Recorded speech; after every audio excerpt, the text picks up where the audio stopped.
Trying to cope with the temporary new normal of social distancing in the wake of the COVID-19 outbreak is a particular challenge to those living in shelters. Carolee McGrath spoke with Teresa Nicholson, the director of the Homelessness Services from CHD, to learn more about how shelters are continuing their mission. We have taken this very seriously, and we have respected all of the CDC and the governor's request for social distancing. And what we've also done is limited the visitors that are coming in and out of our shelter. We have 263 units of family shelter within Western Massachusetts between Springfield, Holyoke, South Hadley, Amherst, and Palmer. And so we've been trying to do things like work with local schools to make sure that the children have food, and they've been very good at assisting us with that. And then we've also worked to make sure that if anyone's in crisis, we have gift cards available to our families so that they can get food or gasoline or any emergent kind of supplies that they need. And if needed, we'll even go out and buy them for them, as long as we know what their needs are, and staff will drop them off outside their door. And if anything urgent comes up, then we make sure we communicate via phone. And we still have our shelter staff right there on the front line, covering our shelters 24 hours a day, 7 days a week, to make sure that we can also monitor if anyone's become ill and needs to be self-quarantined within the shelter environment. How would you do that if somebody does become ill, and how would you keep other people away? Well, we're lucky in that I would say 95% of our family shelters are either two-person households where two families might share one apartment, or people are in their own apartment. So if someone who actually shared an apartment setting, we'd make sure that they were put into their own unit with their family and would have access to a bedroom where they could be quarantined, and we'd continue to bring food and leave it outside that door to both protect our staff from exposure as well as any of the other clients that would be living in the building, or our shelter residents living in the building. And what is the protocol? How are they connected with health services if it's suspected that, maybe one of the kids has a fever or an ear infection? How is that handled? We've asked them to make sure that they notify shelter staff directly.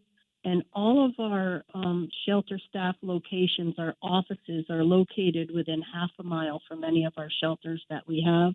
And most of the time it's less than 3 or 4 blocks. So we've asked that they call and keep us notified of any fevers or any other symptoms associated with COVID-19.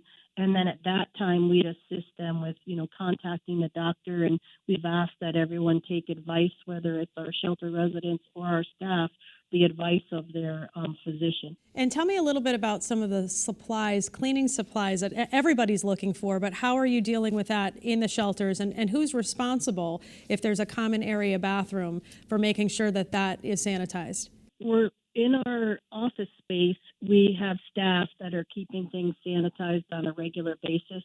And then we've also had to take our leadership staff, myself included, and my operations managers and our other leaders, and we've gone out in teams to be able to locate supplies. So we've had to go to multiple different stores to locate those supplies, because although we prepared as best as possible, with everyone else also preparing, some of our items such as cleaning supplies, gloves, and masks are on back order. So we've just pounded the pavement and even gone into Connecticut when needed to locate those supplies, and then we have them in each of our offices, and our shelter residents can call and let us know what they need, and we bring them to their door and let them know that they're there. So we're in constant communication regarding cleanliness, as well as any food or other supplies that our families need.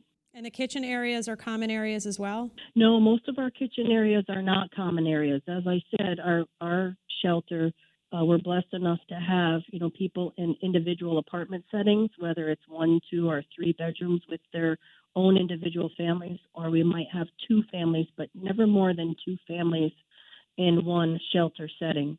We do have 2 smaller, what's called congregate settings, one that has 6 families and another that has 4.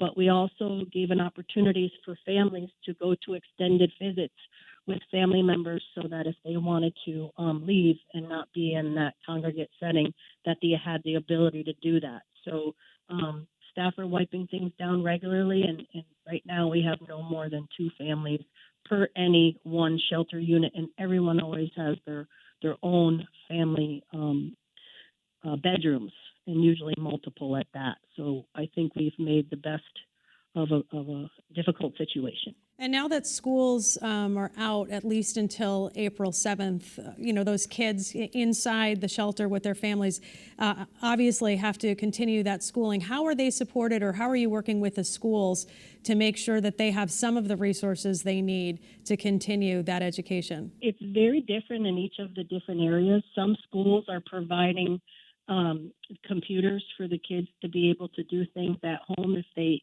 need them. Others is paper take-home assignments. So we're doing things like contacting the family, and if they need any assistance with that, we're helping via phone or a conference call, so kids can keep their education up. And if they need anything, we let them know, and we provide that as needed. And then we've also been purchasing games and puzzles and things to help keep the kids also, interactive and able to do things at home so they don't get too stir crazy. What has been in the response, from families as these measures have been put in place? Because obviously it's difficult for everyone. Right. The families are very, very appreciative. I think the kids do get a bit restless, but they are able to call my management staff, as well as my supervisors in the shelter, and then our direct care staff and caseworkers are working every day. We're considered a part of essential personnel. So if an adult or a child needs something, then we're able to provide it. And if at all possible, we do it via phone. We've done conference calls with families, and we're in constant contact with our funder, Department of Housing and Community Development. So we're all working together to get through this crisis as best as possible, always keeping in mind the safety and well-being of our families and our staff.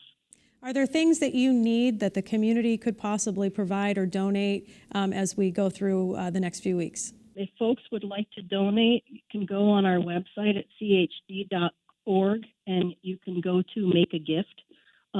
Non-monetary donations are always helpful, but we can also use games and toys and things of that nature. And I know they're scarce, but cleaning supplies, gloves, masks, toilet paper, seems to be one of those things that isn't available. So if you have extra and you can, donate that to us, you can go ahead and send me an email at Nicholson, NICHOLSON @CHD.org, and I can make arrangements to pick them up or have them dropped off at a central location where we can get those to distribute to our families.